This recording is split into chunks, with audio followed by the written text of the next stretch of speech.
नमस्कार, सभी का ज्ञान दीक्षा सत्संग में स्वागत है। ये सत्संग ज्ञान दीक्षा कार्यक्रम का भाग है। ज्ञान दीक्षा कार्यक्रम ज्ञान मार्ग के साधकों के लिए एक पूरी तरह से निःशुल्क और ऑनलाइन कार्यक्रम है। आप सभी के प्रश्न आमंत्रित हैं।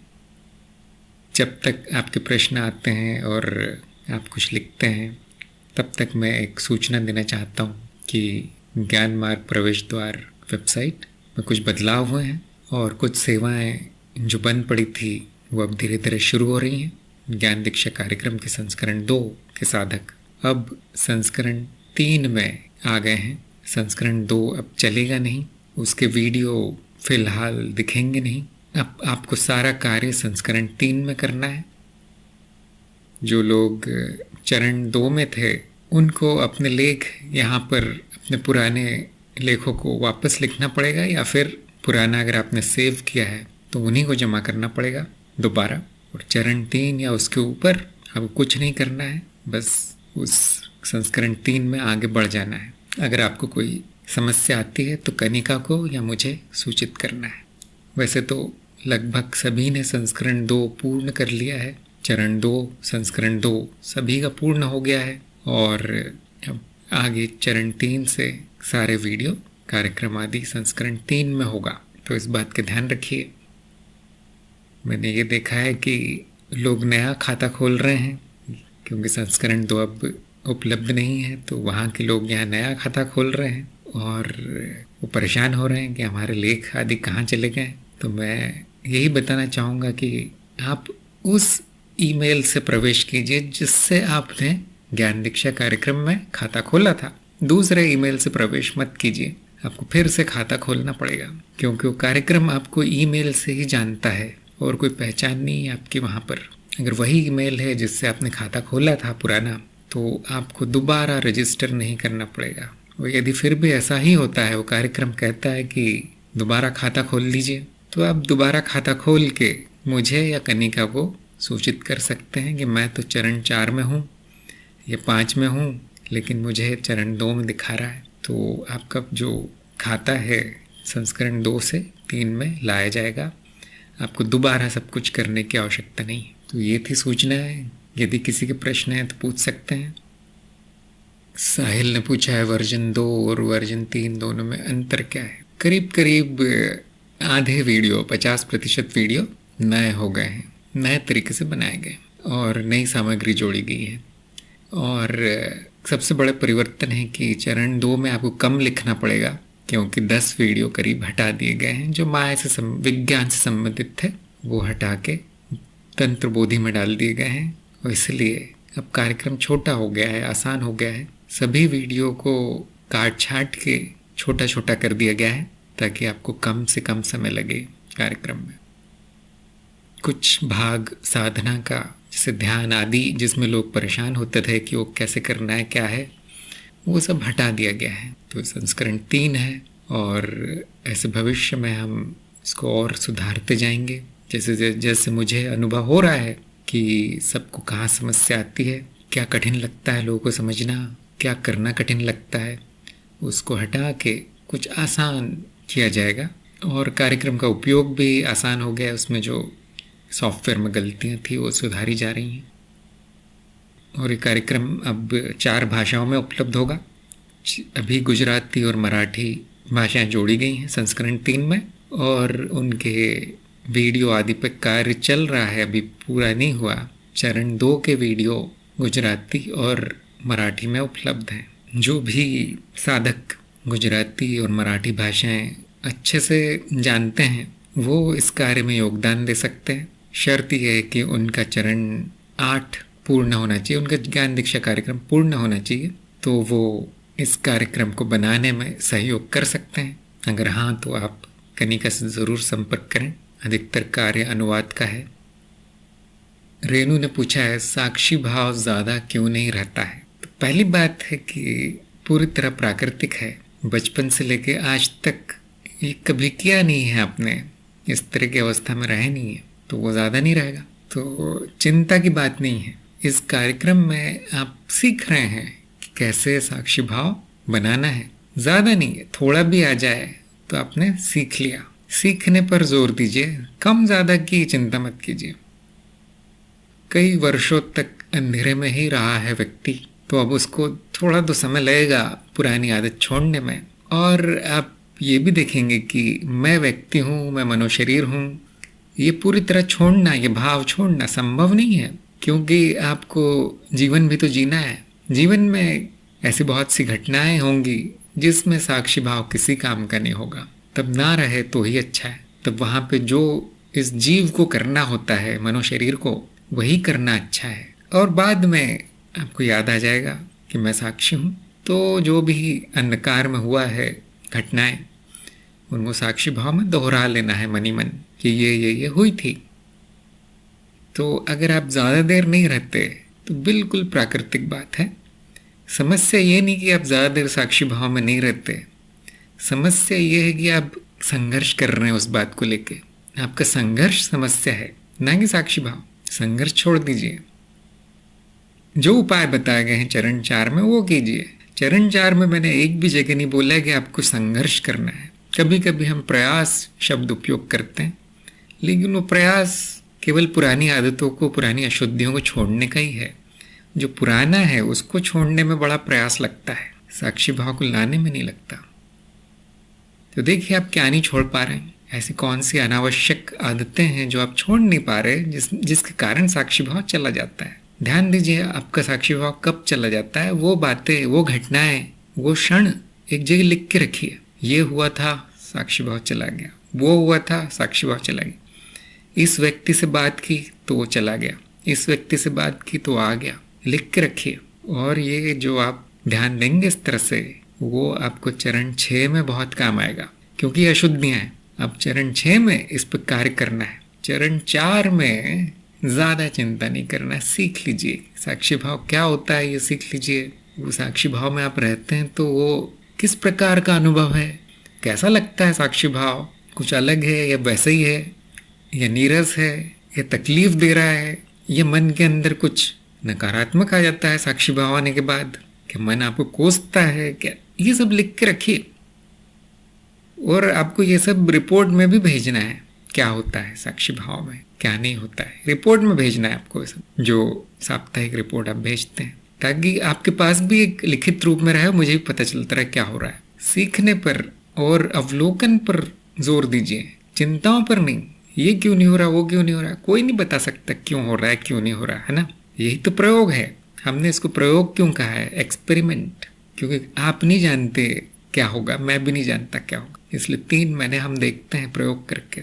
अगर बहुत बुरा रहा प्रयोग तो फिर कार्यक्रम से आपको हटाया जाता है, दूसरी आपको साधना दी जाएगी, क्योंकि अब कार्यक्रम में नहीं, आगे कुछ नहीं हो सकता। देखिए ज्ञान हो गया, ये बहुत बड़ा फल है कार्यक्रम का।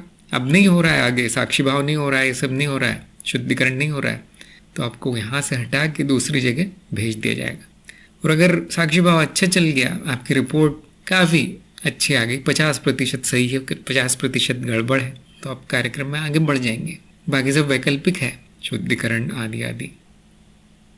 तो सभी से मेरा यही अनुरोध है, सीखने पर ध्यान दीजिए कि साक्षी भाव क्या है, कैसे आना है उसमें, कैसा लगता है, क्या होता है। नहीं मेरा तो सपने में ही नहीं आ रहा, मेरा तो सूक्ष्म में नहीं आ रहा, वो नहीं होगा। अभी आप नए नए हैं, अधिकतर वही होगा जो होता है जीवन में, अंधकार।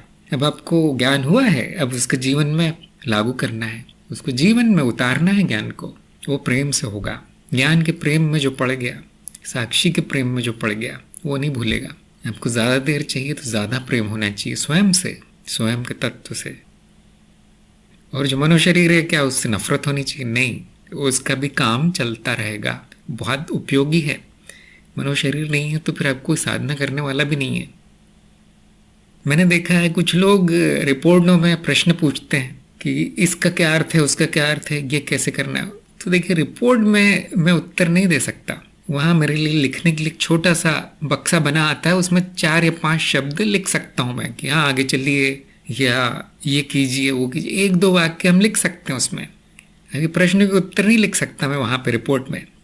वो प्रतिक्रिया मात्र है कि मुझे रिपोर्ट मिल गई है, आगे जा सकते हैं या नहीं जा सकते, प्रतिक्रिया है मेरी। वहाँ मैं जवाब नहीं दूंगा, वहाँ मैं सत्संग नहीं कर सकता। सभी लोगों से मेरा अनुरोध है, प्रश्न सत्संग में पूछना है। सत्संग में आने का समय नहीं मिलता तो फिर मैं कुछ नहीं कर सकता।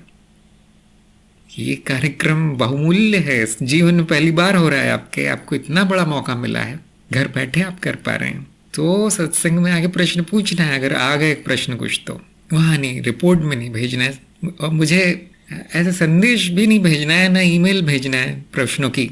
जब बहुत ज़रूरी है तो आप संदेश भेज सकते हैं कि मेरा कार्यक्रम अब खुल नहीं रहा है, या ये हो गया वो हो गया। लेकिन रोज के जो प्रश्न है वो इसका जवाब देने का मेरे पास समय नहीं होता। इसलिए तो हमने सत्संग रखी है कि यहाँ पर मैं 1-2 घंटे आराम से उत्तर दे सकता हूँ। निर्देशों में मुझे लिखना पड़ेगा कि यहाँ प्रश्न पूछना मना है, सत्संग में पूछिए। और अक्सर होता है जब मैं देखता हूँ कि आपको कुछ समस्या आ रही है साक्षी भाव में, चरण 4 में, तो मैं वहाँ लिख देता हूँ कि सत्संग में पूछिए। लेकिन मैं देखता हूँ सत्संग में वो कोई नहीं पूछता, फिर शायद वो प्रतिक्रिया देखते हैं या नहीं, पता नहीं ये लोग। अगर नहीं मिला आपको मेरे प्रश्न, आपके प्रश्नों के उत्तर नहीं मिल रहे हैं जो आपने रिपोर्ट में भेज दिए थे, तो यहाँ सत्संग में दोबारा पूछ लीजिए। साहिल ने पूछा तंत्र बोधि में कब आवेदन कर सकते हैं? ये कार्यक्रम हो जाने के बाद, समाप्त होने के बाद, और हर कोई उसमें आ नहीं सकता, मैं पहले से बताता हूँ। तंत्र बोधि सबके लिए नहीं है, तो आप आवेदन तो कर सकते हैं, लेकिन उसमें प्रवेश मिलेगा या नहीं ये बताया नहीं जा सकता। आपकी प्रगति कैसी हो रही है ज्ञान मार्ग में, वो देखकर प्रवेश दिया जाता है वहाँ। और प्रवेश देने के बाद भी निकाला जाता है कभी कभी, बाद में पता चलता है कि वो व्यक्ति के लिए तंत्र मार्ग सही नहीं है, तो बाद में निकाल भी दिया जाता है कार्यक्रम से। तो ध्यान रखिए, तंत्र बोधि बड़ी टेढ़ी चीज़ है, उसमें उससे ज़्यादा उम्मीद नहीं रखना है। सारा ध्यान ज्ञान दीक्षा पे, मूल ज्ञान पे दीजिए, साक्षी भाव के साधना में दीजिए। केवल माया के मॉडल जानने के लिए आपको तंत्र बोधि कार्यक्रम करने की ज़रूरत नहीं है, वो बहुत कठिन कार्यक्रम है। वो सब वीडियो प्रकाशित कर दिए गए हैं, जो काम के वीडियो थे, जो प्रकाशित हो सकते थे वो प्रकाशित हो गए। तो जिसको भी वो सब देखना है वो देख सकते हैं बिना कार्यक्रम किए। तंत्र बोधि में तंत्र के प्रयोग सिखाए जाते हैं जो सबको नहीं दिए जाते।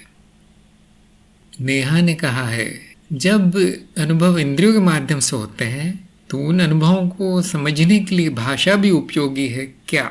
भाषा तो हमेशा उपयोगी है, समझने के लिए भी, समझाने के लिए भी।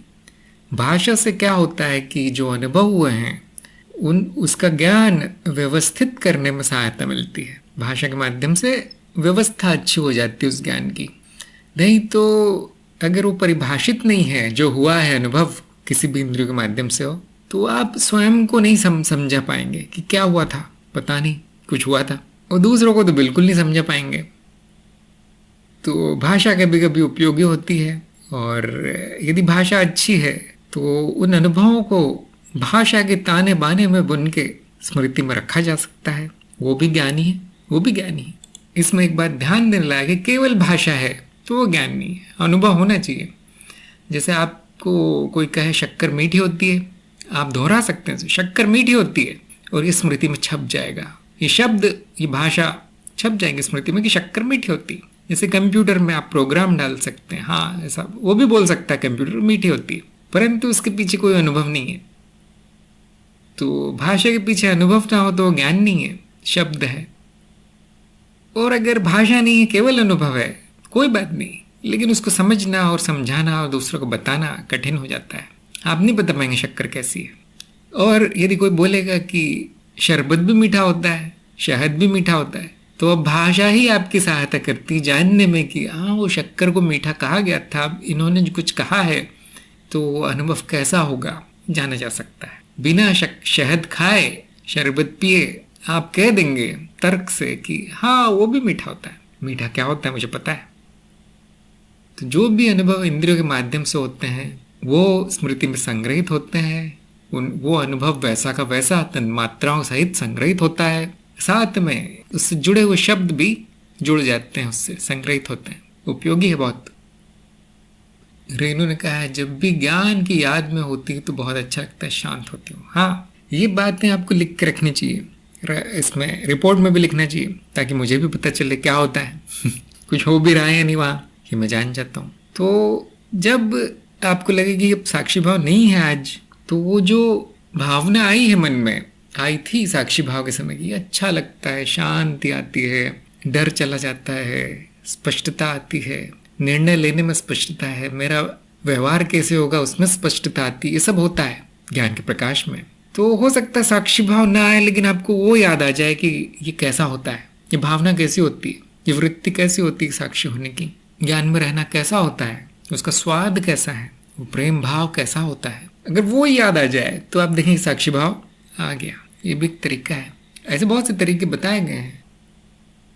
मान लीजिए ये भी आदमी, आपको कुछ नहीं लगता साक्षी भाव, कोई मिठास नहीं है उसमें, आनंद नहीं है, शांति नहीं, कोई बात नहीं, ये भी आम बात है, कोई बहुत बड़ा दोष नहीं है।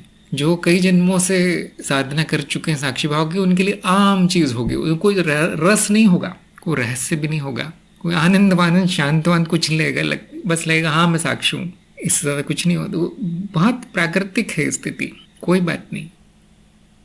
लेकिन उनके लिए भी दूसरे तरीके दिए गए हैं। मान लीजिए वो सब नहीं हुआ, आपको अनुभव नहीं हुआ कभी शांति वांति का, लेकिन आपको गुरु पसंद है, गुरु की याद आती कि ये स्थिति आई है। गुरु जी होते तो क्या बताते मुझे, गुरु जी होते तो स्थिति को कैसे निपटाते, गुरु जी होते तो क्या बोलते। गुरु पसंद है आपको, गुरु से प्रेम है, साक्षी से नहीं है। साक्षी को तो छोड़ो, जाने दो, तो बेकार है, शून्य है। तो गुरु की याद आते ही साक्षी भाव आ जाएगा। बहुत आसान है। ऐसे स्मारक चिन्ह आप बना के रख सकते हैं जिनको देख कर याद आती रहे। लिख के रख लीजिए सर, खिड़की दरवाजों पे, जहाँ पर भी आपकी नजर जाती है। वो लिख के रखने से ऐसा होता है कि लोग भी पढ़ेंगे उसको, फिर सोचेंगे पागल हो गया है, ऐसा होता है। तो कोड भाषा में लिखिए, पासवर्ड कोई नहीं समझ पाए कि आपने क्या लिखा है। हंस बना लीजिए, कमल के फूल बना लीजिए, जो भी आप बनाना चाहे, चित्र बना लीजिए। देखिए मेरा चित्र भी हंस है ना, एक है दो है पता नहीं। वो अब क्या दिखाता है, ज्ञान, ज्ञान का चिन्ह है, शुद्धता का चिन्ह है, कमल का फूल। इस तरह से गुरु का फोटो, अगर गुरु दिखने में अच्छे नहीं तो किसी भी गुरु का फोटो, इससे आपको याद आ सकती है। अगर सिर्फ शब्द मात्र है आपके दिमाग में कहीं छुपे हुए हैं, भूल गए हैं, तो क्या साक्षी भाव आएगा। जीवन में उतारने का अर्थ यही है कि आपका जीवन ज्ञानमय हो, दिख पड़े अब जीवन में अब कि ज्ञान हो रहा है या हो गया है। हमने कुछ लोग नाम बदल दिए और नाम ऐसा रखा जाता है कि वो ज्ञान की ओर इशारा करता है ना। अब कोई भी उनका नाम लेगा तो उनको ज्ञान याद आना चाहिए। अभी अभी नेहा का नाम बदला, लेकिन उन्होंने बदला नहीं अभी तक। आपको नाम दिया है लेकिन आपने नाम रखा नहीं, क्या पसंद नहीं आएगा नाम। उसका फायदा है, देखिए जब गुरु बुलाएंगे आपको उस नाम से, जब दूसरे साधक बुलाएंगे, बाकी लोग बुलाएंगे, तो याद आनी चाहिए आपको क्यों मेरा नाम वो क्यों रखा है। उस नाम का एक अर्थ होगा, वो अर्थ आध्यात्मिक होगा, ज्ञान से जुड़ा होगा। अगर नाम ऐसा नहीं है तो मैं रखता नहीं हूँ, फिर कभी मैं नहीं रखूंगा नाम फिर जो आपको याद न दिलाए। तो नाम रख लीजिए, मेरी जरूरत नहीं, आप खुद ही रख लीजिए। तो एक तरह का नया जन्म आपको लेना है, अब पुराना छोड़ देना है। पुरानी जो भी आदतें थी, जो भी विचारधारा थी, जो भी मानसिकता थी, वो तो छोड़ ही देना है। नाम पता सब बदल देना है। इससे क्या होगा, यही तरीके हैं साक्षी भाव में रहने के। ये तरीके मेरे बनाए हुए नहीं हैं, ये हजारों सालों से लोग उपयोग कर रहे हैं। मेरे बनाए हुए तरीके भी हैं, शायद कोई कर नहीं पाएगा उसे। वो बहुत कठिन होता है जो मैं बताता हूँ, इसलिए ये आसान तरीके हैं। देखिए अपना के देखिए, ज्ञान प्रसार जैसा कि मैं अभी कह रहा था, बहुत ही श्रेष्ठ तरीका है। अब आप भूलेंगे नहीं मैं कौन हूं, भूल गए तो बड़ी समस्या आ जाएगी फिर, है ना, किसी को समझा नहीं पाएंगे। तो मुझे कोई साक्षी भाव की साधना नहीं करनी पड़ती, क्योंकि 24 घंटे मुझे याद आता रहता है। आप लोग याद दिलाते रहते हो, आपके संदेश, आपके ईमेल, आपके कार्यक्रम, जो भी हो रहा है जीवन में, वो साक्षी की याद दिलाता है। अब कभी कभी वो भूल भी जाते हैं, तो मुझे कोई उसमें तकलीफ नहीं है। भूल गया तो भूल गया, मैं संघर्ष नहीं करता, क्योंकि संघर्ष करना भी बेकार है। वो संघर्ष आप अपने अंदर अगर इस तरह की भावना ला रहे हैं, चाहे जो हो जाए मुझे याद रखना है मैं कौन हूँ, तो वो ठीक नहीं है। मतलब लड़ाई चल रही है अंदर, युद्ध हो रहा है, तो वो सब नहीं करता मैं। गया तो गया, साक्षी तो नहीं गया ना, साक्षी तो नहीं गया, मैं तो हमेशा हूं। तो इस तरह से जीवन ज्ञानमय होना चाहिए। अगर आप कहते हैं मैं ज्ञान मार्ग पे हूं, तो फिर उससे चलना भी है, उस पर चलना भी है, अपने जीवन में उतारना भी है। और वो आपकी इच्छा, आपकी पसंद है, देखिए जबरदस्ती नहीं है। जिसने अपना जीवन ही ज्ञान बना लिया है उसको कौन सी साधना करनी पड़ेगी? कोई नहीं। कुछ लोगों का जीवन पहले से ही ऐसा है, तो मैं तो कहता हूँ उसे बंद करो साधना वाधना, काम करो अपना। वही तुम्हारा साक्षी भाव है, वही तुम्हारी साधना है। जो काम जो तुम्हें दिया गया है वही साधना है।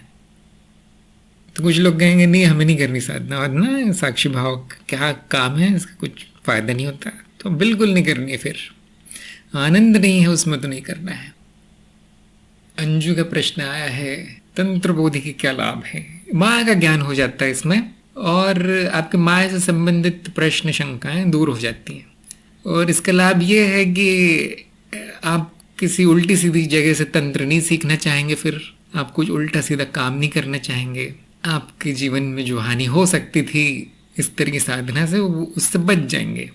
क्या आपको सिद्धियां मिलेंगी? क्या आपको सब कुछ मिलेगा? क्या इच्छाएं पूरी होंगी? नहीं, ऐसा कुछ नहीं होगा। उसकी संभावना कम है, क्योंकि तंत्र साधना जो है कई जन्मों तक चलती है। अगर आपके पिछले जन्मों से चल रही है तो थोड़ा बहुत लाभ हो सकता है, लेकिन ज्ञान जरूर मिलेगा तंत्र बोधि में, माया का ज्ञान मिल जाएगा। मनीष ने पूछा है, एक प्रश्न है, अहम क्या मैं या मेरा के भाव के बिना भी रह सकता है? ऐसा लगता है कि अहम चित्त की हर वृत्ति में है लेकिन छिपा हुआ है, कृपया इस पर कुछ प्रकाश डालिए। अहम छिपा ही रहता है हमेशा, तो हम कहते नहीं रहते कि मैं मेरा। वो जब प्रकट होता है बातों में या भावनाओं में या व्यवहार में, तब वो दिख पड़ता है कि हाँ अहम भाव है।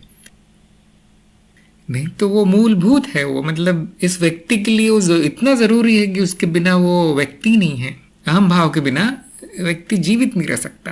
तो जैसे शरीर है, तो जैसे ही शरीर का अनुभव होता है उसके साथ अहम जुड़ा होता है कि मेरा शरीर है, वो जाता नहीं कभी, और उसको नष्ट भी नहीं करना है, क्योंकि वो एक चित्त वृत्ति है जो निहित है व्यक्ति में, इस मनुष्य शरीर में। निहित का अर्थ है कि वो हटाई नहीं जा सकती।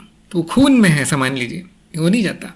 वो प्रकट अप्रकट कम ज्यादा होगा, हाँ कभी प्रकट होगा कभी नहीं होगा, समाप्त नहीं होगा, और हमें समाप्त करना भी नहीं है।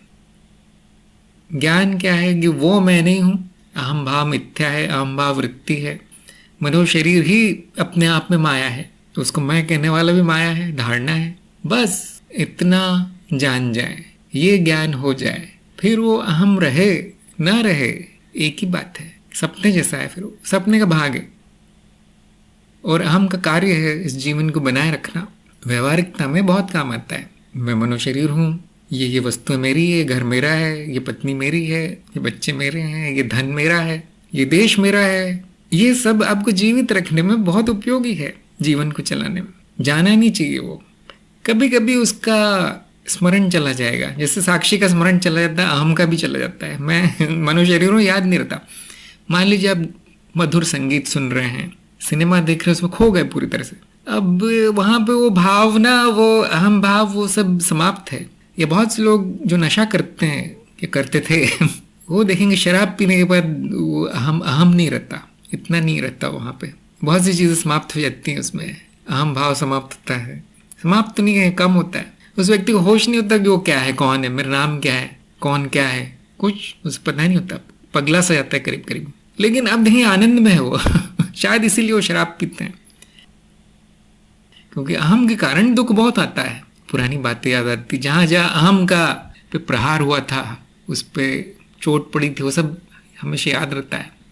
वो नशे में, इस तरह की साधना में ध्यान आदि लोग करते हैं, उसको भुलाने के लिए चला जाता है, तो शांति आनंद का एहसास होता है। कभी कभी थोड़ा कम हो जाता है वो, हाँ वो भी किया जा सकता है, उसको कम किया जा सकता है कि हर जगह ना आ जाए, अति नहीं होनी चाहिए। और अति अहम भाव है, हर जगह मैं और मेरा ही चल रहा है, तो फिर बड़ी समस्या है। फिर वो अज्ञान की जैसे ही, अज्ञानी व्यक्ति जैसा ही हो गया फिर वो साधक। तो जैसे ही आप साक्षी भाव में रहते हैं या ज्ञान होने के बाद, आप देखेंगे वो बहुत घट जाता है, जाएगा नहीं।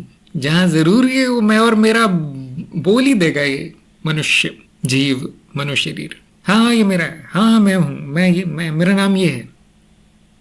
जहाँ आवश्यक है वहाँ वो रहेगा, जहाँ अनावश्यक है वहाँ उसका कोई काम नहीं है, चला जाएगा वो। हाँ नेहा ने नाम बदल दिया है, समनैना ने कहा है ऐसा तो होता है। समनैना का अर्थ बहुत सुंदर है, देखिए कि जिसकी दृष्टि सम है, नैना मतलब आंखें, है ना, जिसकी दृष्टि सम है, अब उसको भेद नहीं दिखाई देता किसी में भी।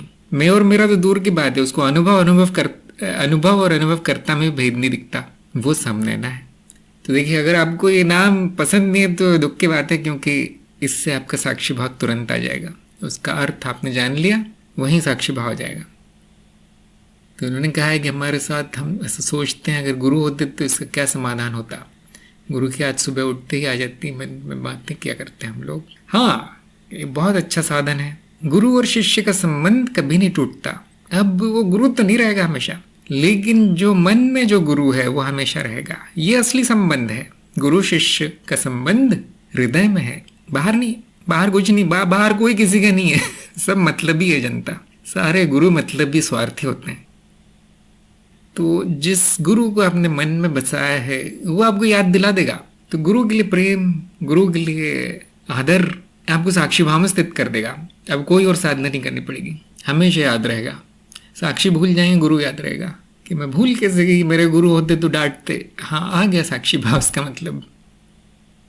अनिल ने कहा है नाम रूप तो सब मिथ्या है, फिर बदलने का क्या महत्व है। जबकि मेरा स्वभाव अटल है, नया नाम देने से क्या होगा। फिर कुछ नहीं होगा, आप भी मिथ्या ही है। जिसका नाम रखा जा रहा है वो भी मिथ्या ही है। तो मैं रूप तो बदल नहीं सकता, है ना, नाम जरूर बदल सकते हैं। और जैसा कि मैंने अभी भी बताया, उसका उपयोग साधना में है कि अधिकतर अहम भाव नाम से संबंधित रहता है। मेरा नाम ये है ना। बहुत से लोगों को कहते सुना होगा आपने, मेरा नाम नहीं जानते तुम, मैं क्या करूं जान के। आप भी ऐसा बोलते होंगे। तो अहम नाम से संबंधित होता है और नाम बदलने से थोड़ा सा अहम भाव कम हो जाता है। हो सकता है कुछ लोगों के लिए बेकार सी बात हो, मेरा तो अहम भाव है ही नहीं, नाम बदलने से क्या होगा। न रूप, आप मेरा शरीर भी बदल देंगे, कुछ भी बदल देंगे, कुछ नहीं होगा, मैं तो साक्षी हूँ। तो ऐसे लोगों को कुछ फायदा नहीं होगा नाम बदल के। लेकिन जिन लोगों को ज्ञान हुआ है उनको लगता है मेरा जीवन नया होना चाहिए, कुछ नया होना चाहिए जीवन में। अब पुराना मुझे नहीं चाहिए, पुराना नाम भी नहीं चाहिए। देखिए पुराना सब छूटने वाला है। आपकी पुरानी नौकरी छूट जाएगी, पुराने संबंध छूट जाएंगे, खासतौर से जो दुखदाई है, पुराने स्थान छूट जाएंगे, पुराना स्वभाव छूट जाएगा। इसका अर्थ क्या है कि काफी प्रभाव पड़ा है ज्ञान का उस व्यक्ति पे। तो नाम से जो मोह सा हो गया था, बंधन हो गया था, वो हम तोड़ना चाहते हैं। जहां भी हो सकता है हम पुराने छुड़वाना चाहते हैं। ये एक साधक में इच्छा होती है। सबसे अच्छा नाम वो है जो गुरु रखता है। अब गुरु की याद आप भूलेंगे नहीं, आप गुरु को, क्योंकि नाम से ही याद आ जाएगा किसने दिया था। भले वो गुरु से नफरत हो जाए आपको आगे जाके, लेकिन याद तो रहेगी ना कि हाँ यही मेरे गुरु थे, बहुत डांटते थे, लेकिन उनका ज्ञान ये था। तो नाम याद है, हाँ, गुरु याद है, हाँ, तो ज्ञान भी याद आ जाएगा। तो हो सकता है आपको फायदा ना हो, लेकिन कुछ लोगों को इसका बहुत फायदा होता है। उनकी पुरानी पहचान मिटा देने से एक मन में, उनके चित्त में संदेश जाता है कि अब पुराने छोड़ दो, अब मैं वो सब नहीं हूँ। अब वो सारी चीज़ें, मेरा अज्ञान, मेरी सोच, मेरी मानसिकता, सब होली जला दी, खत्म कर दिया, शुद्ध हो गया मैं, सब हट गया। एक और फायदा है नाम बदलने, कोई नहीं जानता आपको फिर। अब पुराने नाम से जो लोग आपको जानते थे वो आपके हर चीज़ जानते थे, जो अच्छा बुरा जीवन में घटा है आपके, सब जानते थे। आजकल तो हर चीज़ इंटरनेट पे आप डाल देते होंगे ना, जो भी हुआ है अपने जीवन में जनता के मनोरंजन के लिए। तो वो सब पुराने नाम से है। नए नाम से आपको कोई नहीं जानता। अब कौन हो पता नहीं कौन है। ध्यान दीजिए, सभी गुरुओं के, सभी जो साधक आगे पहुंच गए हैं, उनके जो शिष्य हैं, जो स्वामी आप जिनको कहते हैं, किसी का भी नाम वो नहीं है जो उनके माँ बाप ने रखा है, किसी का भी नहीं। इसके पीछे बड़ा कारण है। अब हम तो इतनी बड़ी परंपरा में नहीं है कि मैं पहले दिन नामकरण कर दूं, नहीं, वो बहुत से लोग पसंद भी नहीं आता। ये कौन है आदमी, यूट्यूब में बड़बड़ाता रहता है, वो नाम मेरा कैसे बदल सकता है, मेरा नाम मेरा है। जो लोग आते हैं वो ऐसे ही आते हैं, देखिए। नाम से पहचान है उनकी सारी। तो मैं ज़्यादा परेशान नहीं करता उनको, मैं इंतज़ार करता हूँ समर्पण कब आएगा इसमें। कुछ लोगों में कभी नहीं आता, कोई बात, कुछ लोगों में आता है। फिर उनका पुराना धोना शुरू, धुलाई शुरू होती है उनकी। ये भी छोड़ो, अब वो भी छोड़ो, ऐसा भी छोड़ो, वैसा भी छोड़ो, नाम भी तो उन्हीं का नाम मैं बदलता हूँ जिनमें समर्पण मुझे दिखता है। सबका नहीं, सब में समर्पण नहीं होता, किसी किसी में कभी कभी वो ऐसे ही बोल देते हैं मेरा नाम भी बदल दो, लेकिन मुझे पसंद नहीं आता वो ज़बरदस्ती किसी का नाम बदलना। मैं देखता हूँ फ़ायदा होने वाला है यहाँ नाम बदल के, हाँ तो बदल दिया जाता। तो वैसे तो परंपरा नहीं है, लेकिन हमने परंपरा से सीखा है ये सब। और अब वो पारंपरिक नाम शायद किसी को पसंद नहीं आएगा। मैं आपका नाम अनिलानंद रख सकता हूँ, आपको शर्म आएगी बोलने कि आपने 2000 साल पुराना नाम रख दिया। तो थोड़े से आधुनिक नाम में रखता हूँ जो पारंपरिक नहीं है, उसमें कोई आनंद वानंद ज़्यादा नहीं रहता, ये बड़ा संस्कृत शब्द नहीं रहता।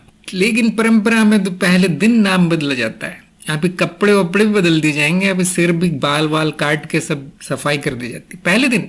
अब पुराना कुछ नहीं वहाँ पे छूटता, जूते चप्पल भी फेंकवा दिए जाते हैं उस बंदे के। ये परंपरा है, इसका बड़ा प्रभाव पड़ता है उसके मन पे, साधक के बहुत बड़ा प्रभाव पड़ता है, क्योंकि उसकी पहचान खो गई है।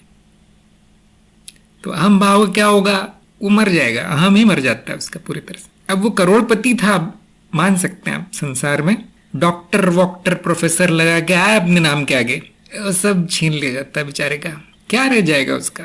अब वो बाकी लोगों के साथ बैठता है नीचे जमीन पे, ऐसे ही सूती कपड़े पहनता है, और बाकी लोग जैसा खाना खाता है लाइन में लगकर वो रोज गुरुजी के चरण छूता है। वहां पे गुरु ने 90% काम कर दिया है। क्या हम ऐसा करते हैं? नहीं, अब 90% लोग सत्संग छोड़ के भाग जाएंगे मैं करूंगा तो।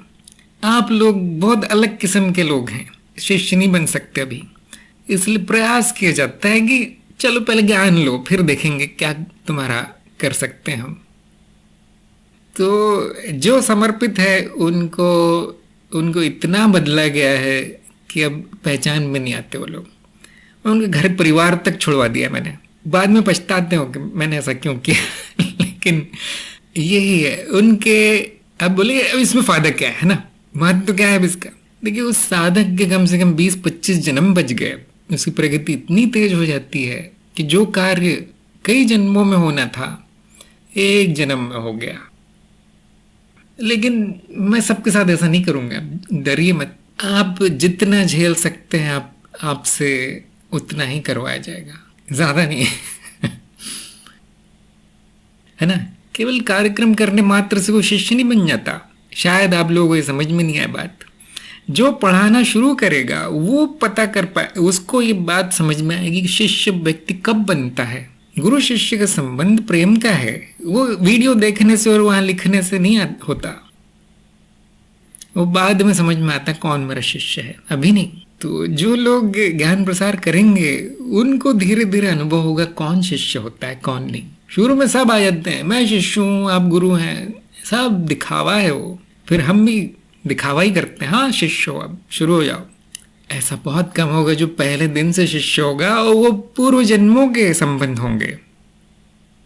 इस बारे में हमारी बहुत बात हुई है पुरानी सत्संग में, आप देखेंगे तो बहुत से लोग मुझे मिले हैं ऐसे जिनके पूर्व जन्मों के संबंध है, कम से कम उसी महापरिवार से संबंधित है, अगर बहुत अच्छा संबंध भी ना हो तो भी। और उनको पहले दिन से पता चल जाता है मैं गुरु हूँ, मुझे पहले दिन से पता चल जाता है ये थोड़ा आगे जाएंगे। तो वहां पर भी नाम बदल के ज्यादा फायदा नहीं है, क्योंकि वो काफी आगे निकल चुके हैं। तो नए नए लोगों को बड़ा फायदा होगा, खास तौर से जो पुराना आप छोड़ना चाहते हैं, जो किसी और का दिया हुआ है वो आप सब छोड़ना चाहते हैं। नाम आपका नहीं है, देखिए किसी और का दिया है। खास तौर से जो सरनेम है आपका, उपनाम, वो बहुत बड़ा बंधन है, वही आपके कई जन्म करवा देगा। अगर आपने उपनाम से पहचान बनाई है तो उसी कुल में कई बार जन्म हो जाएगा। ये बातें बताई नहीं जाती क्योंकि लोगों को बड़ा दुख होता है सुन के। उनको लगता है कोई बहुत बुरा हो गया मेरे साथ, कोई बुरा होने वाला है। नहीं, बुरा नहीं है, प्राकृतिक है, यही नियम है। जिससे आपने पहचान बनाई है वैसा जन्म होगा, ये प्रकृति का नियम है। तो हम क्या कहते हैं कि अभी से शुरू कर दो पहचान हटाना। पुराना छूटेगा तो नया रास्ता खुलेगा।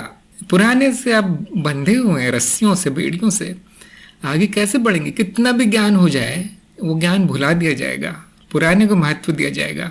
वो ये चीजें कार्यक्रम में नहीं करवाई जाती कार्यक्रम ये देखने के लिए कि आप शिष्य हैं या नहीं है। तो फिर मैं गुरु नहीं हूँ वहाँ, वो गुरु क्षेत्र गुरु है, सब ऊपर से आता है। फिर जो आगे बढ़ना चाहते हैं उनके लिए निर्देश ऊपर से आते हैं। मैं नहीं देता कुछ, मैं किसी को निर्देश उद्देश नहीं देता।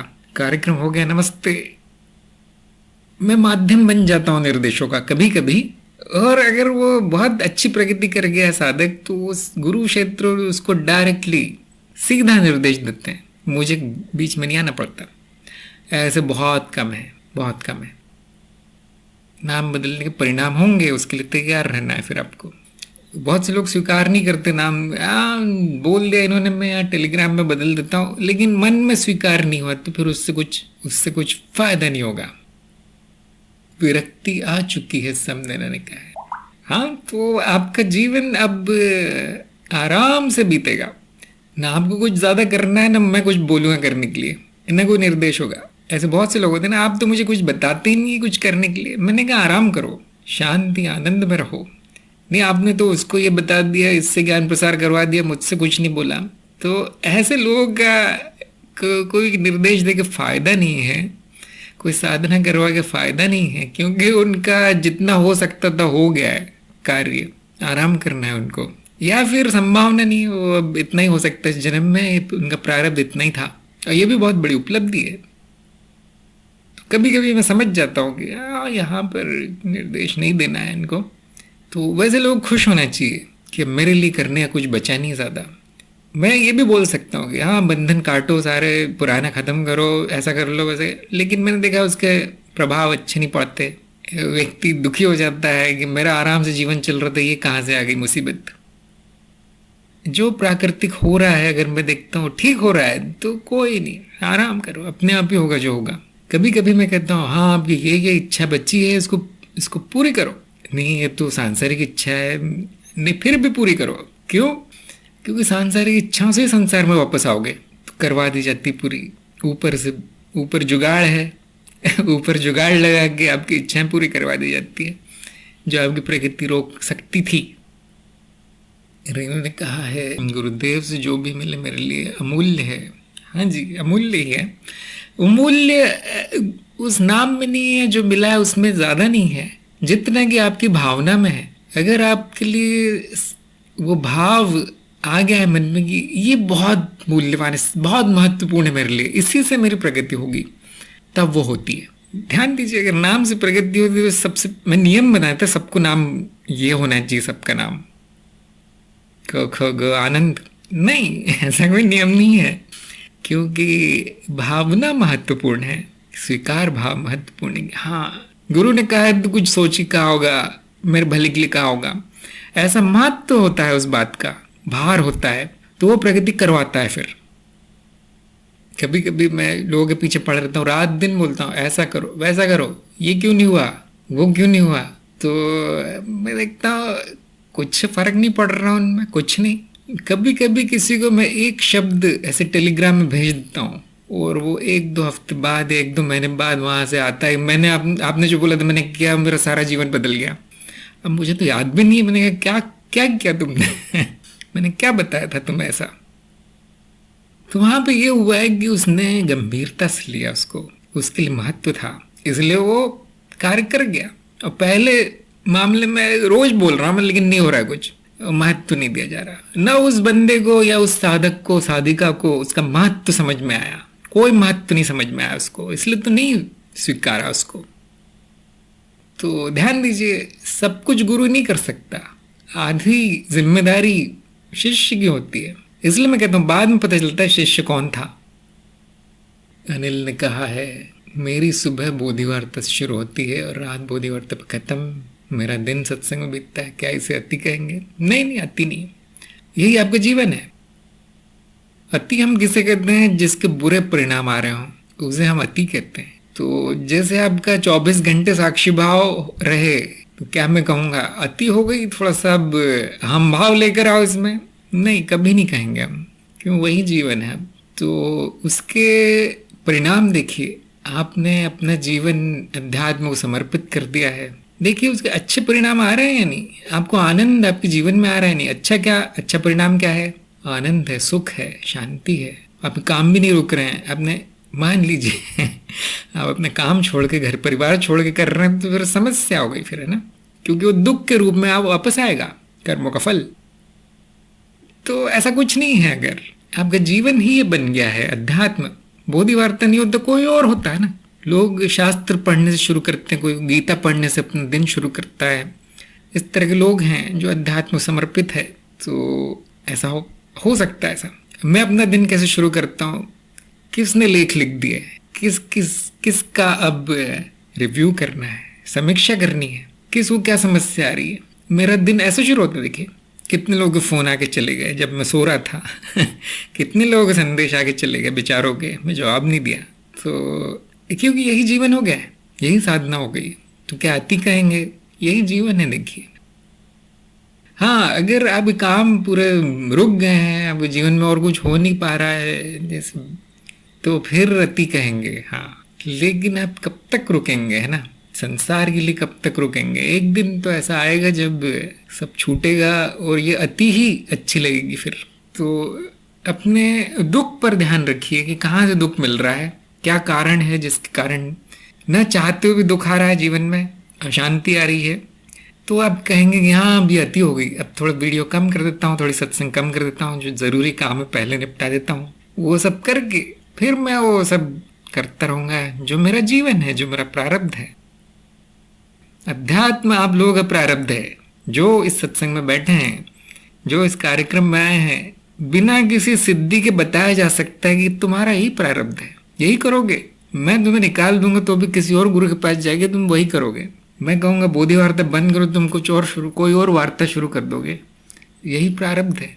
अब उससे बचना नहीं है, उसको सुंदरता से व्यवस्थित तरीके से पूर्ण करना है प्रारब्ध को। ऐसे ही 2-4 और भी चीजें होंगी आपके प्रारब्ध में जो कि मैं नहीं जानता, मुझे जानना भी नहीं हो, क्यों व्यक्तिगत बातें हैं। वो भी आपको सुंदरता पूर्वक, बुद्धिमता से, समझदारी से पूरा कर लेना है। देखिए आप लोगों का प्रारब्ध क्या है, वो ज्ञानमार्ग.गुरु पे प्रारब्ध नाम से यंत्र बना दिया है। थोड़ा सा तो आपको अंदाजा आ जाएगा किस विषय में प्रारब्ध है, आपका दिख जाएगा, यंत्र बना है। और जो आत्म मूल्यांकन करते हैं आप, उसमें आपको दिख जाएगा कि इस बार छूटना क्या है। प्रारब्ध मतलब मिलना नहीं होता, छूटना भी होता है। क्या फल आने वाले हैं, क्या टूटने वाला है, अब उसको आप खुद ही छोड़ दें तो बहुत अच्छा होगा, नहीं तो वो रो रो के छूटने वाला है। प्रारब्ध ही हो तो बहुत लोगों में शक्ति होती है, वो प्रारब्ध को रोक लेते हैं। नहीं, मैं इस समय ये नहीं कर सकता, नौकरी नहीं छोड़ सकता, या संबंध नहीं तोड़ सकता किसी से, जरूरी मेरे लिए आवश्यक है, और गुरु जी ने कहा आवश्यक है तो करना ही है। तो ऐसे उनमें शक्ति होती है, एक व्यक्तिगत शक्ति, व्यक्ति में शक्ति होती है कि वो जो प्रारब्ध में वो नहीं करता। अब आप लोग अंदाजा लगा सकते हैं, अनुमान लगा सकते हैं, तार्किक अनुमान, कि ठीक वही चीज पूरी करने के लिए उसका जन्म होगा। फिर न गुरु रोक पाएगा, न गुरु क्षेत्र रोक पाएगा। क्यों? उस साधक ने ध्यान नहीं दिया कि मेरा प्रारब्ध क्या है, ध्यान से सुना नहीं गुरु को। अभी आप लोग तो दूर दूर रहते हैं, जैसे जो लोग आश्रम में रहते हैं वहां गुरु रोज मिलते रहते हैं, और व्यक्तिगत बातें भी नहीं छुपती फिर गुरु से। और करीब 5-10 साल साथ रह के, या उससे भी कम, 1-2 साल भी साथ रह के, गुरु हर चीज जान जाते हैं। 7 जन्म पहले से क्या होता है, अगले 7 जन्मों में क्या होगा, वो जाना जा सकता है केवल देख कर। तो वहां पे वो आश्रम में रहना, वहाँ मतलब उसका ये फायदा है, देखिए, जो ऑनलाइन नहीं हो सकता, कि वहाँ पे निजी बातें भी आपके गुरु को पता चल जाएंगी, और वो आपको वहाँ उपाय बता सकते हैं फिर कि ये ऐसा कर लो ताकि तुम्हें इसके लिए जन्म न लेना पड़े। हम कोशिश करते हैं जल्दी से जल्दी आपकी प्रगति हो जाए, इस जीव की, है ना, ज्ञान तो शुरुआत है। तो ये प्रगति में अति नहीं हो सकती, जितनी जल्दी हो जाए उतना अच्छा है, हम कहते हैं। आपकी जो भी आप कर रहे हैं अध्यात्म के लिए, उससे दुख मिल रहा है, परिणाम बुरे आ रहे हैं, तुरंत रोक देना है वो, उसी समय, कितना भी अच्छा कार्य हो वो वहीं रोक देना है। फिर हम कहेंगे बत्ती हो रही है। साहिल ने कहा ज्ञान रसपूर्ण लगता, बाकी चीज़ों में अरुचि हो गई है। तो बहुत अच्छी बात है, क्योंकि जिन चीज़ों में अरुचि हुई है वो रुचिपूर्ण होने के लायक भी नहीं थी, ये आप स्वयं जान पाएंगे। जिनमें आपके किसी कारणवश रुचि थी वो इतनी बेकार की चीजें थी कि वो अरुचि होना ही अच्छा था उससे। तो मैंने एक बात देखी है, ज्ञान भी इतना रस नहीं होता, इतना ज़्यादा प्रपंच होना चाहिए जो ज्ञान को चलाता रहे, बढ़ाता रहे, उस प्रपंच में रस होता है। तो शुरू में तो बहुत अच्छा लगता है मुझे, ये भी ज्ञान हो रहा है, वो भी ज्ञान हो रहा है, रसपूर्ण है बातें। धीरे धीरे वो भी पुराना हो जाता है। कितनी कितनी बार बोलेंगे, मैं अनुभव करता हूँ बेकार की बात है। वो ये बदलता रहता है, रुचि अरुचि आनी जानी चीज़ है। अगर वो चली भी गई कोई बात नहीं, आ भी गई कोई बात नहीं। अंजू ने कहा है जो भी उपयोगी नहीं है खर पतवार की तरह कट रहा है, कटने की रफ्तार बहुत तेज हो गई। हाँ, अब कह सकते हैं कि हाँ आप सही मार्ग पर हैं अंजू, क्योंकि ये बहुत से साधकों को देखने को मिलेगा उनके जीवन में कि घाती वृद्धि है। घाती मतलब जितना आगे बढ़ेंगे उतना तेज होती जाएगी गति। शुरू में ऐसा लगता है कुछ भी नहीं हो रहा है, 1 साल से मैं वहीं हूँ, अगले साल पता चला 50% प्रगति हो गई। प्रगति मतलब वो कटना ही है बस, और कोई प्रगति तो होती नहीं है, कटना है बस प्रगति का नाम। तो अगले साल आप देखेंगे अब थोड़ा और बढ़ना चाहिए था, लेकिन नहीं, 90% छूट गया। फिर आप कहेंगे अब 1 साल लगेगा मुझे बाकी कर्मों से छूटने में, आप देंगे 1 हफ्ते में छूट गया। तो तेज ऐसी गति बढ़ती जाती है, और वो गति कभी कभी इतनी बढ़ जाती है कि लगता है कि मेरे जीवन में तो भूचाल आ गया, आंधी तूफान आ गया। ये गुरु ने तो कहा था कि शांति आएगी, आनंद आएगा, ये क्या हो रहा है? तो मैं आपको रहस्य बताता हूँ कि ये सब बातें ऐसे सार्वजनिक रूप से कभी नहीं बताई जाती कि ऐसा होगा, क्योंकि लोग फिर आएंगे नहीं, अध्यात्म ज्ञान लेंगे नहीं, डर जाएंगे। बहुत से लोगों के जीवन में सब नहीं होगा। किसी किसी के जीवन में अगर ऐसा होने लगे तो उनको तुरंत गुरु से संपर्क करना चाहिए। फिर कोई उपाय बताया जाता है, फिर कोई कृपा होती है। फिर अगर वो आरामदायक जीवन चाहिए तो ठीक है, आरामदायक जीवन दिया जाता है कि सब कुछ न कट जाए एक साथ, और उसका मूल्य 2-3 जन्म और होंगे, फिर जन्मों में चुकता है मूल्य, महंगा पड़ता हो। तो कुछ लोगों ने मैंने देखा है बड़े अच्छे से इसको हैंडल किया है, जा रहा है तो जाए, आ रहा है तो आए, मस्त है एकदम जीवन में। कुछ लोग चिपके हुए पुराने से, उनका फिर कुछ क्या नहीं ज़्यादा, क्योंकि आरामदायक नहीं रहेगा उनका जीवन। और फिर पुनर्जन्म निर्धारित है, क्या होगा वो भी बताया जा सकता है, लेकिन सबको नहीं बताया जाता कभी, क्योंकि बुरा प्रभाव पड़ता है फिर उनकी प्रगति पे। दुखी हो जाते हैं कि ऐसा कैसे, मैं ये नहीं कर पा रहा, मैं वो नहीं कर पा रहा, और पहले ही मुसीबतें हैं उसके जीवन में, और दुख के कारण नए खड़े हो जाते कि अब इन्होंने कह दिया मेरे 10 जन्म अब ऐसे होने वाले हैं, इसी आदमी के साथ होने वाले हैं। तो उसका प्रभाव बुरा पड़ता है। तो मीठी गोली दे दी जाती है, आराम से रहो, थोड़ा जल्दी मत करो। तो अब कार्यक्रम शुरुआत है, देखिए वहाँ पता चलेगा, कार्यक्रम हो जाने के बाद पता चलेगा कि ये मेरा मार्ग है या नहीं, आगे प्रगति होगी या नहीं। फिर उसके लक्षण दिखेंगे, फिर आपको मुझे बताना है क्या हो रहा है। ऐसा नहीं कि रोज बताना है, वो मैं नहीं सुनता रोज जो बोलते हैं लोग। महीने में 1 आध बार, साल में 1 आध 2 बार बताना है कि ये भी हुआ वो भी हुआ, तो मुझे समझ में आ जाता है। और अगर कोई निर्देश चाहिए तो फिर आपको तुरंत बताना है। अक्सर तो मैं कुछ नहीं कहता, मैं कहता हूँ बहुत अच्छा हो रहा है, चलते जाओ, लेकिन थोड़ी जानकारी हो जाए तो अच्छा रहता है। तो ये सब कार्यक्रम में नहीं बताया जाएगा आपको, क्योंकि कार्यक्रम में मैं चाहता हूँ कार्यक्रम में ध्यान दें, ये सब बातों पे नहीं।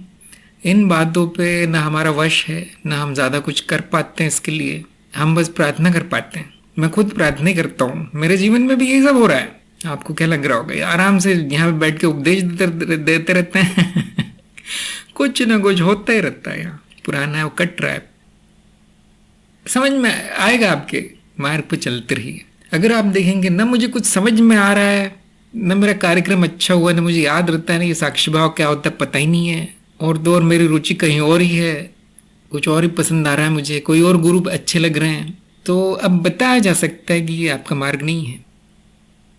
ऐसे लोगों को एक ही निर्देश दिया जाता है कि यहाँ समय मत गवाओ, आगे बढ़ो, अच्छा मार्ग चुन के, अच्छा गुरु चुन के आगे बढ़ जाओ। तो ऐसा भी होगा। सबको मैं ऐसे सुनहरे सपने नहीं दिखाना चाहता, फिर भी ज्ञान मार्ग में कोई नुकसान नहीं है नुकसान तो नहीं होगा आपका, और कार्यक्रम करके भी कोई नुकसान नहीं होगा आपका। थोड़ा समय ज़रूर इसमें लगता है, लेकिन घाटा नहीं होगा, आपकी प्रगति रुकेगी नहीं। हाँ, अगर अभी बिल्कुल नहीं हो रही और मैं भी कह रहा हूं कि नहीं होगी प्रगति, तो भी आप नहीं कर आगे नहीं बढ़ रहे हैं, तो फिर नुकसान होगा। और साधक के लिए नुकसान का अर्थ है कि कई बार जन्म लेना पड़ता है उसी चीज के लिए, छूटता नहीं है। बस मेरी एक ही इच्छा बाकी कि मेरे साथ मेरे पति का भी कल्याण हो, जबकि वह अध्यात्म से बहुत दूर है। क्या मैं उनके लिए कुछ कर सकती हूँ, या उनको उनके हाल पे छोड़ दूँ? नहीं नहीं, ऐसा मत करना, हाल पे मत छोड़ना। आपके अलावा कौन सहारा है, तो छोड़ना नहीं है आपको किसी को। हाँ, आप एक उदाहरण बन सकते हैं दूसरों के लिए, चाहे आपके संबंधी क्यों ना हो। जबरदस्ती नहीं लाया जा सकता किसी को अध्यात्म में, जबरदस्ती कल्याण नहीं हो सकता किसी का। तो आप उदाहरण बन के वहाँ उपस्थित रहिए, वहाँ बैठ रहिए, और जरूर उद्धार होगा, भले आपको दिखे नहीं। क्योंकि आप जानते हैं अध्यात्म में जो समय का माप है वो जीवन है, जीवन काल। 2-3 जन्मों के बाद वो फलित होगा। तो आपकी इच्छा पूरी होगी। हाँ, क्या कल ही हो जाएगी, क्या अगले हफ्ते हो जाएगी? नहीं, जब उसका सही समय आएगा तो पूरी होगी। क्यों, हम कैसे बता सकते हैं पूरी होगी? क्योंकि वो आती ही नहीं। अगर वो पूरा नहीं होना होता उसे, तो आती ही नहीं। तो रेणु ने कहा जितने भी जन्म है मृत्यु से आप लेने आए।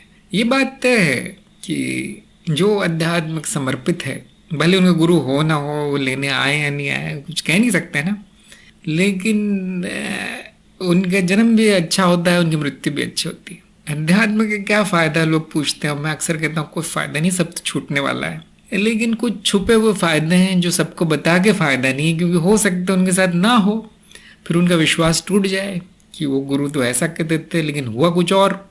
तो ये माया है, लेकिन चिंता की बात नहीं है, सब अच्छा ही होता है। तो अब जितना कर सकते हैं दूसरों के लिए कर दीजिए, लेकिन अपने ऊपर ज़्यादा ध्यान दीजिए, क्योंकि आपके प्रकाश में सभी प्रकाशित हो जाएंगे। दिया दूसरी जगह आग लगा के नहीं प्रकाश फैलाता, स्वयं जलता है। दिया स्वयं जलता है तो उसका प्रकाश सब जगह फैलता है, उसके प्रकाश में सबको लाभ होता है। ये बात ध्यान रखिए, स्वयं पर सबसे ज़्यादा ध्यान देना है। ये स्वार्थ नहीं है, ऐसा ही है कि माया ऐसी ही है। सबको अपना अपना कार्य मिला है, वो अपना अपना कार्य करना है। जो दूसरों के चक्कर में आ गया वो अपना भूल जाएगा, अपना कार्य नहीं कर पाएगा। तो यहाँ पे हम सत्संग समाप्त करते हैं। सभी प्रगति करेंगे, सभी आगे बढ़ेंगे, और हम मिलेंगे अगली सत्संग में। सभी का सत्संग में आने के लिए धन्यवाद। नमस्कार।